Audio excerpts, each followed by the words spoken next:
कभी सोचा है कि एक पूरा का पूरा देश दुनिया के नक्शे से गायब हो सकता है?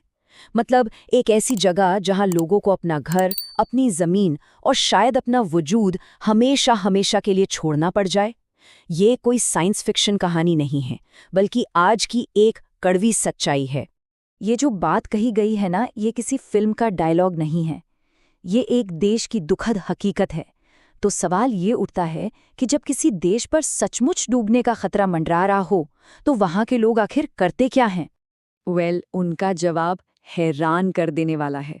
वहां की सरकार अपने देश की हर एक चीज को, मतलब हर घर, हर पेड़, हर पत्थर को 3D स्कैन कर रही है। पर क्यों? आखिर कोई ऐसा क्यों करेगा? इस रहस्य को समझने के लिए चलिए थोड़ा और गहराई में चलते हैं। तो सबसे पहले मिलते हैं इस देश से और समझते हैं कि आखिर ये इतना अनोखा कदम क्यों उठा रहे हैं। हम बात कर रहे हैं प्रशांत महासागर के बीच बसे एक छोटे से देश तुवालू की। यहाँ की आबादी सिर्फ 11,000 लोगों के आसपास है, मतलब किसी छोटे मोटे शहर जितनी। और इसका पूरा एरिया सिर्फ 26 स्क्वायर किलोमीटर्स। ये इसे दुनिया का चौथा सबसे छोटा देश बनाता है। असल में ये 9 छोटे छोटी द्वीपों से मिलकर बना है, जिनमें से 6 एटोल हैं। और यहीं से इनकी असली मुश्किल शुरू होती है। अब बात करते हैं उस असली खतरे की, जो इस खूबसूरत जन्नत जैसी जगह को हमेशा के लिए डुबोने पर तुला हुआ है। तो ये एटोल होता क्या है? इसे ऐसे समझिए कि ये एक रिंग के शेप का कोरल रीफ या द्वीप होता है, जिसके बीच में एक झील जैसा पानी जमा होता है, जिसे लगून कहते हैं। देखने में तो ये बहुत खूबसूरत होते हैं, लेकिन इनकी बनावट ही इनकी सबसे बड़ी कमजोरी है। देखिए, एटोल तब बनते हैं जब समुद्र के नीचे कोई ज्वालामुखी फटता है और फिर धीरे धीरे ठंडा होकर वापस पानी में डूबने लगता है। लेकिन उसके किनारों पर जो कोरल होते हैं ना, वो ऊपर की तरफ बढ़ते रहते हैं और लाखों सालों में ये कोरल पानी की सतह के ऊपर आकर एक रिंग जैसी जमीन बना लेते हैं। मालदीव इसका एक बहुत ही फेमस एग्जाम्पल है। इस पूरी प्रक्रिया की वजह से एटोल समुद्र तल से ज्यादा ऊंचे नहीं होते। और तुवालू तो दुनिया के सबसे निचले देशों में से एक है। इसकी औसत ऊंचाई समुद्र तल से सिर्फ 2 मीटर है। सिर्फ 2 मीटर? और इसका सबसे ऊंचा पॉइंट भी सिर्फ 4.6 मीटर का है। इसका सीधा मतलब ये है कि समुद्र में जरा सी भी हलचल या कोई छोटा मोटा तूफान भी पूरे देश में बाढ़ ला सकता है। और अब इसमें क्लाइमेट चेंज का एंगल भी जोड़ दीजिए। नासा के डेटा के हिसाब से 1993 से 2023 के बीच तुवालू के चारों तरफ समुद्र का लेवल 15 सेंटीमीटर बढ़ चुका है। ये पूरी दुनिया के एवरेज से 1.5 गुना ज्यादा है। अनुमान है कि 2050 तक ये 20 से 30 सेंटीमीटर और बढ़ेगा और इस सदी के अंत तक ये 1 मीटर से भी ज्यादा हो सकता है। इसका नतीजा ये कि 2100 तक देश का 95% हिस्सा पानी के नीचे होगा। और ये कोई बहुत दूर के भविष्य की बात नहीं है, बल्कि 2050 तक ही तुवालू का ज्यादातर जरूरी इंफ्रास्ट्रक्चर जैसे सड़कें और घर हाई टाइड के दौरान पानी में डूबने लगेंगे। तो सवाल ये है कि तुवालू इस बढ़ते हुए समंदर से लड़ने के लिए कर क्या रहा है? क्या उनके पास कोई प्लान है? बिल्कुल, वो अपनी तरफ से पूरी कोशिश कर रहे हैं। वो बाढ़ से बचाने के लिए ऊंची आर्टिफिशियल जमीन बना रही हैं, किनारों पर कंक्रीट की बड़ी बड़ी दीवारें खड़ी कर रही हैं, और तो और वो ऐसी फसलें उगाने की कोशिश कर रहे हैं जो खारे पानी में भी जिंदा रह सकें। लेकिन सोचिए, इतने छोटे और गरीब देश के लिए ये लड़ाई कितनी महंगी और मुश्किल होगी। और जब इंजीनियरिंग और दीवारें काम नहीं आती, तो बस एक ही रास्ता बचता है, प्लान बी, यानी अपना देश छोड़ देना।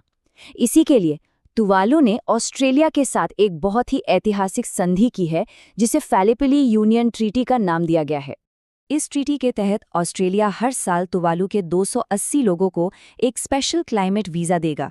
और जब इसके लिए एप्लीकेशन खोली गई, तो देश की 82% आबादी यानी करीब 8,750 लोगों ने देश छोड़ने के लिए अप्लाई कर दिया। ये नंबर ही अपने आप में बताता है कि लोग कितने मजबूर और हताश हैं। इन लोगों को लॉटरी सिस्टम के जरिए चुना जाएगा।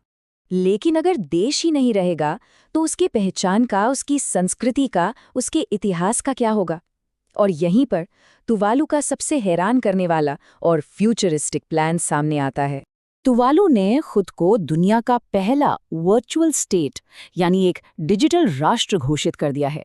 इसका मतलब ये है कि भले ही उनकी जमीन पानी में डूब जाए, लेकिन तुवालू एक देश के तौर पर डिजिटल दुनिया में हमेशा जिंदा रहेगा। सोचकर देखिए, उनकी संसद की बैठकें ऑनलाइन होंगी, उनके सारे सरकारी कागजात और सांस्कृतिक धरोहरें क्लाउड पर सेव कर दी जाएंगी। जैसा कि उनकी सरकार खुद कहती है, हमारी जमीन, हमारा महासागर, हमारी संस्कृति हमारे लोगों की सबसे कीमती संपत्ति है और उन्हें सुरक्षित रखने के लिए हम उन्हें क्लाउड पर ले जाएंगे।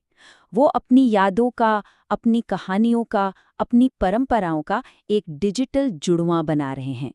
लेकिन ये कहानी सिर्फ टेक्नोलॉजी और किसी तरह जिंदा रहने की लड़ाई की नहीं है। ये कहानी नाइंसाफी की भी है। जरा इस पर गौर कीजिए। तुवालू का कार्बन फुटप्रिंट लगभग 0 है। उन्होंने इस क्लाइमेट चेंज की समस्या को पैदा करने में कोई रोल नहीं निभाया, फिर भी वो इसकी सबसे बड़ी कीमत चुका रहे हैं। वहीं दूसरी तरफ G20 के बड़े और अमीर देश हैं, जो दुनिया के 80% कार्बन एमिशन के लिए अकेले जिम्मेदार हैं।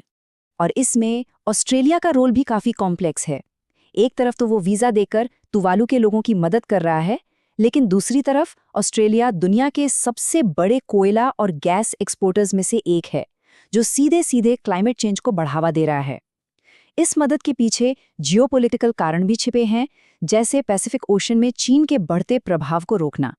तुवालू की कहानी सिर्फ एक देश की कहानी नहीं है, ये असल में पूरी दुनिया के लिए एक बहुत बड़ी चेतावनी है। तुवालू तो सिर्फ पहला है, क्या अगला नंबर किसी और शहर का हो सकता है? अनुमान है कि 2050 तक दुनिया भर में 80 करोड़ लोग समुद्र के बढ़ते जलस्तर के खतरे की जद में होंगे, और इस लिस्ट में मुंबई, कोलकाता और ढाका जैसे बड़े शहर सबसे ज्यादा रिस्क पर हैं। ये खतरा अब दूर नहीं है, बल्कि हमारे दरवाजे पर दस्तक दे रहा है। लेकिन उम्मीद की एक किरण अभी भी बाकी है। हम सबने मिलकर ओजोन लेयर में हुए छेद के संकट को हल किया था। अगर दुनिया के सारे देश और लोग एक साथ आएं, तो क्लाइमेट चेंज के खिलाफ ये लड़ाई भी जीती जा सकती है। लेकिन सबसे बड़ा सवाल ये है कि क्या हम तुवालू की इस चेतावनी को वक्त रहते सुनेंगे?